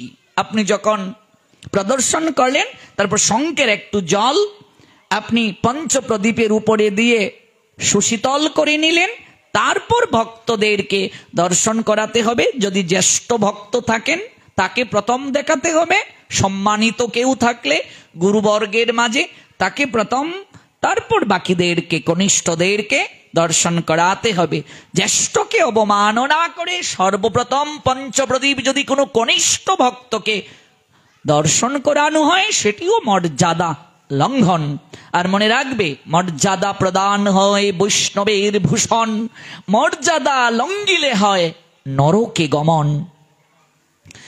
এই যে আমরা প্রদীপ দ্বারা ভগবানকে আরতি করলাম, 5টা সলিতা জ্ঞানেন্দ্রিয়ের প্রতীক, এটি আমরা ব্যাখ্যায় জেনেছি।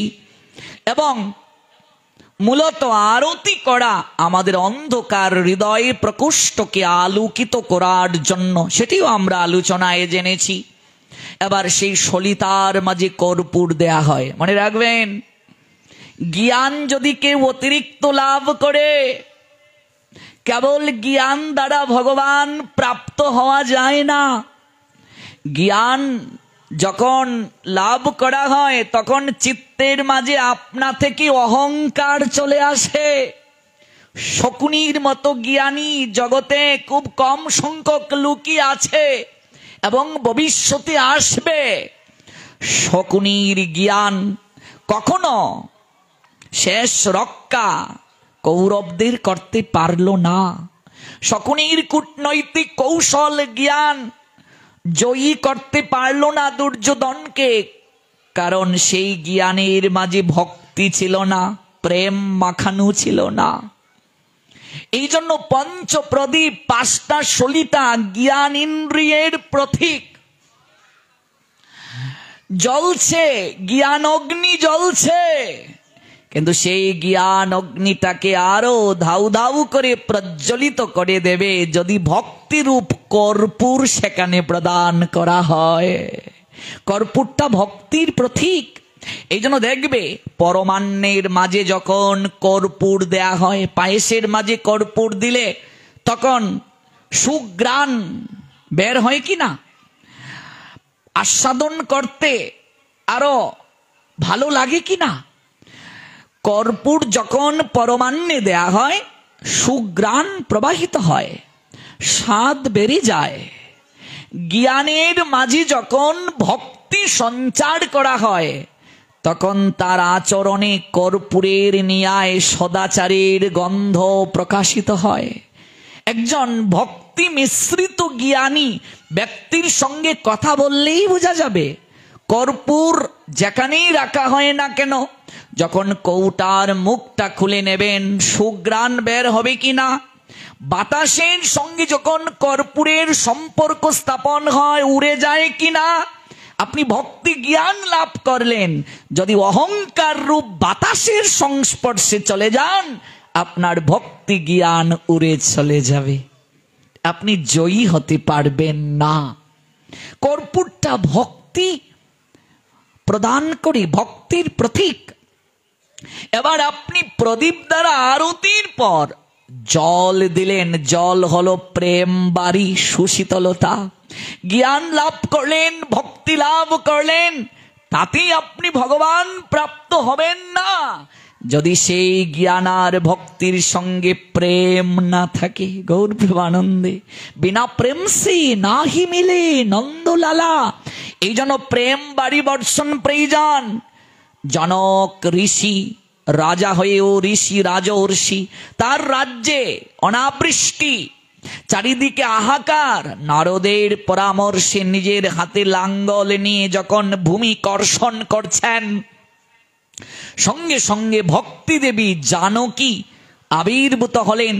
জানকীকে যখন কুলে তুলে নিলেন জনক, সঙ্গে সঙ্গে প্রেম বাড়ি অর্থাৎ বৃষ্টি বর্ষণ হতে শুরু করলো।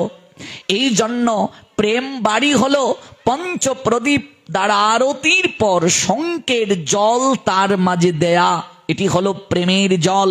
প্রেমের জল মানুষকে সুশীতলতা দান করে, জ্ঞান মানুষকে অহংকারী করে তোলে। ভক্তিও অনেক সময় মানুষকে অহংকারী করে তোলে, কিন্তু চিত্তে প্রেম যদি আসে সর্বদা মানুষ অবনত থাকে। প্রেম কখনো অহংকার শিক্ষা দেয় না। এই জন্য দেখবে ফলের ভারে গাছ সর্বদা নুয়ে থাকে। শ্রীমান মহাপ্রভু তিনি এত দীনতার শিক্ষা এই অবতারে কেন দিলেন? কারণ তিনি রাধারানীর প্রেমের ভাণ্ড থেকে প্রেম এনেছেন আমাদের জন্য। এই মঙ্গল আরতিটা সবার করা প্রয়োজন। এই আরতির দ্বারা মঙ্গল হয়। মঙ্গল আরতি না করলে গৃহের কোনোদিন মঙ্গল হবে না।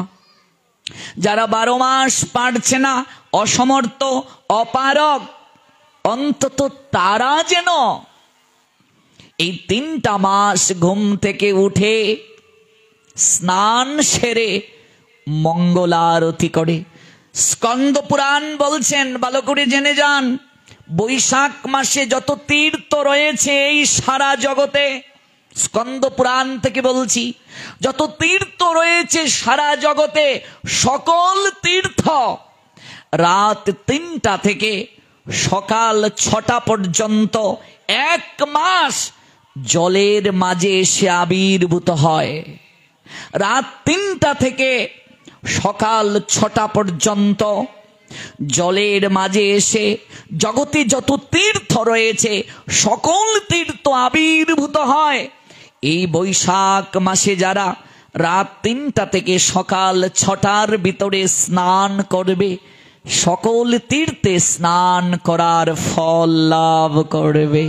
জয় জয় বিপদ ভঞ্জন মধুসূদন প্রীতি প্রেমানন্দে হরি বল। যত তীর্থ রয়েছে জগতে সকল তীর্থ রাত 3টা থেকে সকাল 6টা পর্যন্ত জলের মাঝে আবির্ভূত হয় 1 মাস, বৈশাখ মাস।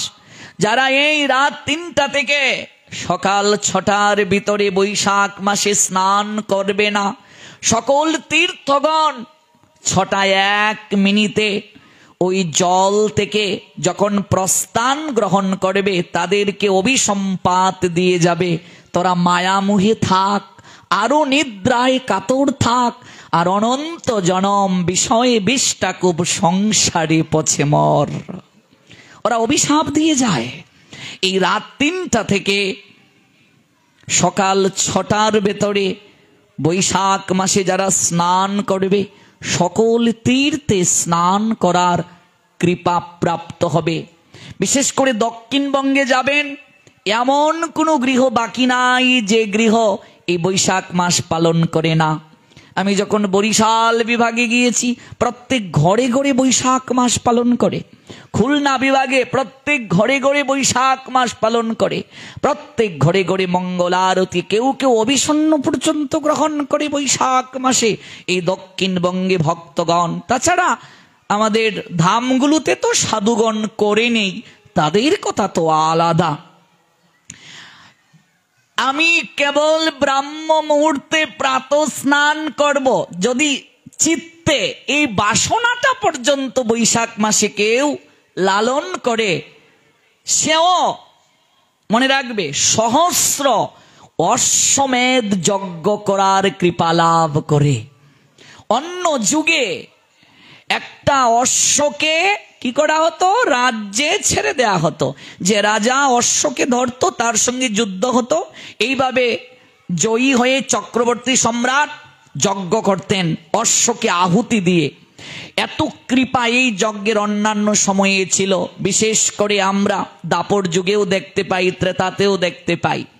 সেই অহৈতুকী কৃপা কেবল আমি বৈশাখ মাসে, মধুসূদন মাসে আমি প্রাত স্নান করব, এই ইচ্ছাটা নিয়ে যদি কেউ ভগবানকে প্রণাম দিয়ে ঘুমায় তাহলেও সেই কৃপা লাভ করে। আর যদি স্নান করে সে সকল তীর্থে স্নান করার কৃপা লাভ করবে। কারণ সকল তীর্থগণ 1 মাস ব্রাহ্ম মুহূর্ত থেকে সকাল 6টা পর্যন্ত ওই জলের মাঝে এসে তারা অবস্থান করেন। এই বৈশাখ মাসে সবচেয়ে বেশি যে সেবাটি আমরা গ্রহণ করব কিংবা গ্রহণ করা উচিত তা হলো তুলসী মহারানীর সেবা। এই মাসে তুলসী দেবীর বিবাহ সম্পাদিত হয়েছে, এই মাসে তুলসী দেবীর আবির্ভাব হয়েছে। এই বৈশাখ মাসে যদি কেউ তুলসী রোপণ করে, তুলসীর মালা কোনো সাধুকে বৈষ্ণবকে কিংবা যার কণ্ঠে মালা নেই তাকে যদি কেউ একটি মালা হলেও দান করে, সে ভগবান কেশবের অর্থাৎ গোবিন্দের সঙ্গে সঙ্গে কৃপা লাভ করবে। কারণ তুলসী কৃষ্ণ প্রিয়া, নমো নমো তুলসী কৃষ্ণ প্রেয়সী, রাধা কৃষ্ণ সেবা পাবো এই অভিলাষী। বাকি যে 29টা দিন আছে আপনি অন্য কোনো ভজন করতে পারুন না পারুন, আমি একেবারে সকাতরে অনুরোধ করছি 108 বার আপনারা তুলসীকে পরিক্রমা করবেন। কয়বার? 108 বার। এমনিতে তো আমরা 4 বার করি, 4 বার তুলসীকে পরিক্রমা করি। অনেকে সকাল দুপুর সন্ধ্যা 3 বেলা করেন, 4 বার করে। কেউ কেউ শুধু সকালে করেন, কেউ কেউ সন্ধ্যায় করেন। কিন্তু এই কার্তিক মাসে নয়, মাঘ মাসে নয়, কেবল বৈশাখ মাসে যদি 108 বার কেউ তুলসীকে পরিক্রমা করে তাহলে তার সকল তীর্থ পরিক্রমার কৃপা লাভ হয়ে যায়। জয় জয় প্রেম ভক্তি প্রদায়িনী শ্রীমতী তুলসী মহারানী কি জয় জয় শ্রী রাধে। সকল তীর্থ পরিক্রমা হয়ে যায়। আর অক্ষয় তৃতীয়ার দিন যদি আপনি দণ্ডবত পরিক্রমা করতে পারেন, আমরা গত বছর ইন্ডিয়াতে করেছি, আপনারা অনলাইনে দেখেছেন, সারা রাত দণ্ডবত দিয়েছি আমরা। তাহলে আপনার গোবর্ধন পর্বত থেকে শুরু করে সকল তীর্থধাম পরিক্রমার কৃপা হয়ে যাবে। এই তুলসীর মূলে সকল তীর্থ বিরাজ করে, তার অগ্রে কাণ্ডে ব্রহ্মা বিষ্ণু মহাদেব 33 কোটি দেবতা সবাই বিরাজ করে এই তুলসীর মূলে। আর কিছুটা সময়, আজকে আমরা শেষ করব, আর একটু সময় শুনে যান মহিমাটা। আগামীকাল থেকে তো শুরু করতে হবে। দেখবেন ভগবান মধুসূদনই বিপদ দূর করে আপনাদের বাসায় পৌঁছে দেবেন। আর অল্প সময়, তারপর আমরা আগামীকাল বিকেল থেকে শুরু করব। একটা ঘোষণা নিশ্চয়ই আসবে কমিটির পক্ষ থেকে। এই পরিক্রমা তুলসীকে 108 বার 1 মাস আপনারা করুন। প্রাতঃ স্নানটা করুন যদি পারেন বৈশাখ মাসটা আহার সংযম করতে, তাহলে তো অধিক কৃপা পাবেন। অন্তত যারা পারছেন না এই 60টা দিন ভাগবত শ্রবণ করবেন, যদি সাত্বিক আহার করে করতে পারেন অধিক কৃপা হবে। আর যদি না পারেন তাহলেও শ্রবণ করুন ভাগবত, তাতেও মঙ্গল হবে। এই মধুসূদন মাসে যারা ভগবানের কথা সাধু সঙ্গে শ্রবণ করবে, অন্যান্য সময়ে 1 ঘন্টা শ্রবণ করলে যে কৃপা হয়, মধুসূদন মাসে 1 ঘন্টা শ্রবণ যদি মধুসূদন মাসে করে আর অন্যান্য মাসে যদি 1 ঘন্টা করে, পার্থক্যটা দেখুন। মধুসূদন মাসের 1 ঘন্টা সমান মানে অন্যান্য মাসের 1,00,000 ঘন্টা সমান কৃপা। 1,00,000 গুণ কৃপা প্রাপ্ত হবেন, 1,00,000 গুণ কৃপা প্রাপ্তি হবে ভগবানের কথা শ্রবণের। আর দেখুন আমরা কত সৌভাগ্যের অধিকারী, নতুন বছরটা আমরা সাধু সঙ্গের মাধ্যমে শুরু করতে পারছি, ভগবানের কথা শ্রবণের মাধ্যমে শুরু করতে পারছি। আমরা রমনার বটমূলে গিয়ে গান গাই, এসো হে বৈশাখ এসো এসো হে। আচ্ছা, বৈশাখ এসে কি আমাদের মঙ্গল করবে, কৃপা করবে? মঙ্গলময় গোবিন্দ যদি মঙ্গল না করেন তাহলে মঙ্গলটা হবে কি করে? দুর্ভাগ্য হলেও সত্য, কিছু লোক আছে অসুর ভাব সম্পন্ন, ওরা বলে নতুন বছরের প্রথম দিন একটু ভালো মন্দ না খেলে হয়? কত হাজার হাজার লক্ষ লক্ষ আজকে পাঠার মুন্ডু ছেদ হয়েছে, ছাগলের মুন্ডু ছেদ হয়েছে, হাঁস মুরগির মুন্ডু ছেদ হয়েছে। কারণ বছরের প্রথম দিন যদি মাংস খায়, ভালো খায়, সারা বছর ভালো খাবে। এরকম একটা চিন্তায় মানুষ চলে, কিন্তু এই জ্ঞান নেই। বছরের প্রথম দিনটা যদি গোবিন্দ আরাধনা দিয়ে শুরু করি, গোবিন্দ আমাদের বাকি সব কটা দিন ভালো করে নেবেন। এই জ্ঞান আমার থাকতে হবে। এই জ্ঞান কাদের? যাদের সৌভাগ্য আছে। এই মাসে, মাঘ মাসে আর কার্তিক মাসে সাধু সেবা সবচেয়ে বেশি কৃপা। তন্মধ্যে মনে রাখবে, কার্তিক মাসে যতটা সাধু সেবার কৃপা, তন্মধ্যে কোটি গুণ বেশি কৃপা বৈশাখ মাসে। অক্ষয় তৃতীয়ার মহিমায় সেটি উল্লেখ আছে। একটা উপাখ্যান কেবল আলোচনা করে শেষ করব। এই উপাখ্যানটা পদ্ম পুরাণে আছে, আর যেগুলো আজকে শেষ করতে পারছি না, আগামীকাল বিকেল থেকে আমরা শুরু করব। পদ্ম পুরাণে উল্লেখ আছে, এক দরিদ্র ব্রাহ্মণ, দরিদ্র সীমার নিচে তার বসবাস, সন্তানাদি নেই। দীর্ঘদিন দাম্পত্য সংসারে সন্তান প্রাপ্ত না হয়ে স্বামী স্ত্রী দুজনেই বেদনায় ভারাক্রান্ত। ব্রাহ্মণ তাই রাত্রিবেলা স্ত্রীকে ডেকে বললেন, আমি আর গৃহে থাকবো না, এখানে কোনো উপার্জনও করতে পারছি না, তাই ভিন দেশে চলে যাব, সেখানে গিয়ে একটু কর্মের ব্যবস্থা করব। সন্তানও নেই, বিবাহের পর মা ডাক যদি কেউ শুনতে না পারে, বাবা ডাক যদি কেউ শুনতে না পারে, একটা অপূর্ণতা কাজ করে। কাজেই সন্তানও নেই, আর এত দরিদ্র সীমার নিচে বাস, এই জীবন রেখে আর হবে কি? স্ত্রী তখন সান্ত্বনা দিয়ে বলছেন, ওগো যাবে তো ঠিকই, কিন্তু আমাদের নিকটেই তো বশিষ্ঠ মুনির আশ্রম রয়েছে, একটি বার গিয়ে মুনিবরকে প্রণাম করে তুমি ঘর থেকে যাত্রা করো, আমিও তোমার সঙ্গে যাব। বশিষ্ঠ মুনির আশ্রমে গিয়ে প্রণাম নিবেদন করলেন। আমরা শ্রবণ করছি পদ্ম পুরাণ থেকে এই লীলাটি। বশিষ্ঠ মুনি আশীষ বর্ষণ করতে যখন বর মুদ্রা দিলেন, এটিকে বলে বর মুদ্রা, তখন কেঁদে কেঁদে ব্রাহ্মণ দম্পতি বলছে, হে মুনিবর, আপনি তো ত্রিকালদর্শী, আপনি তো সাধনায় সিদ্ধি লাভ করেছেন, আপনি একটিবার কৃপা করে বলুন, আমাদের এমন কি কর্মফল খারাপ রয়েছে যার কারণে আজ আমরা সন্তানহীনা, এত দরিদ্র সীমার নিচে বাস করছি, অন্ন জল আমাদের ভাগ্যে জুটছে না, আপনি একটিবার কৃপা করে বলুন। বশিষ্ঠ মুনি এক দৃষ্টিতে তাকিয়ে বললেন, শোনো হে বিপ্রবর, বিপ্র মানে ব্রাহ্মণ, তোমরা যেহেতু জানতে আগ্রহী, তাই আমি আমার সাধনার বলে জানাচ্ছি, পূর্ব জন্মে তুমি অনেক ধনাঢ্য ব্যক্তি ছিলে, অনেক ধনের অধিকারী ছিলে, কিন্তু তুমি খুবই কৃপণ ছিলে। তোমার স্ত্রী, তোমার সন্তান দিগকেও তুমি অর্থ ব্যয় করতে দিতে না। সব স্বর্ণ মুদ্রা তুমি মাটির পাত্রে ভূমির নিচে গর্ত করে সঞ্চয় করে রেখেছিলে।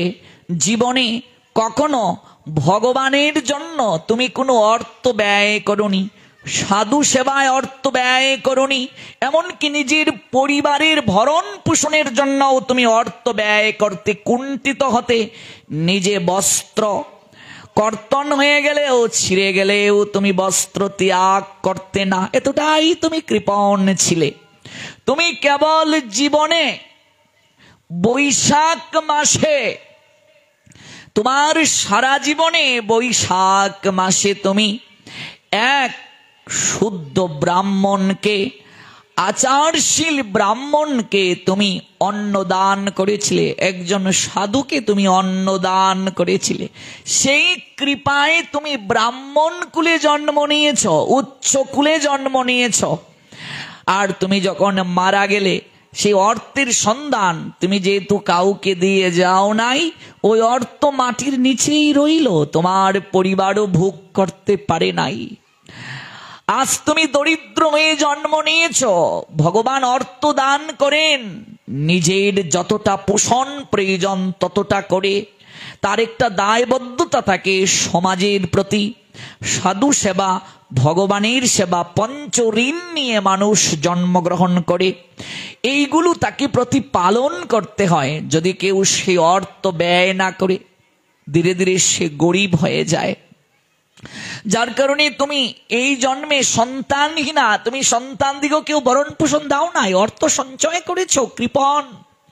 এই জন্য তুমি এই জন্মে কোনো সন্তানও প্রাপ্ত হও নাই এবং এই দরিদ্র সীমার নিচে বসবাস করছ। এবার ব্রাহ্মণ দেব কেঁদে কেঁদে বলছে, হে মুনিবর, হে বশিষ্ঠ দেব, আমার করণীয় কি?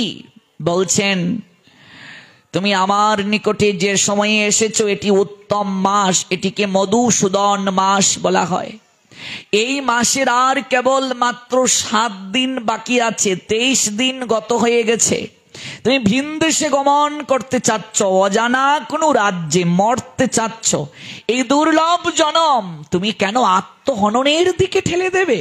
এই জনম প্রাপ্ত হওয়া ইষ্ট আরাধনার জন্য, ঈশ্বর আরাধনার জন্য। তুমি এই 7টা দিন মধুসূদন ব্রত পালন করো, প্রাতকালে স্নান করো, তুলসীকে ভগবানের সেবায় রত করো। অন্তত 108টা তুলসী পত্র প্রতিদিন যারা ভগবান শ্রী গোবিন্দের চরণে বৈশাখ মাসে অর্পণ করে, তার জীবনে সে কৃষ্ণ ভক্তি প্রাপ্ত হবেই হবে, হবেই হবে, হবেই হবে। কৃষ্ণকে তুলসী জল দেয় যেই জন, তার ঋণ শুধিতে কৃষ্ণ করেন চিন্তন। জল তুলসীর সম কিছু ঘরে নাহি ধন, তব আত্মা বেচে করে ঋণের শোধন। ভগবান সেই ভক্তের প্রতি নিজেকে সমর্পণ করে দিয়ে দেন, বিক্রি করে দিয়ে দেন। কেউ যদি তুলসী পত্র অর্পণ করে, হে বিপ্রবর, তুমি প্রতিদিন 108টি তুলসী পত্র ভগবান মধুসূদনকে দান করো। 7টা দিন তুমি প্রাত স্নান করো, ব্রত পালন করো, ভগবানের আরাধনা করো নিষ্ঠা সহকারে।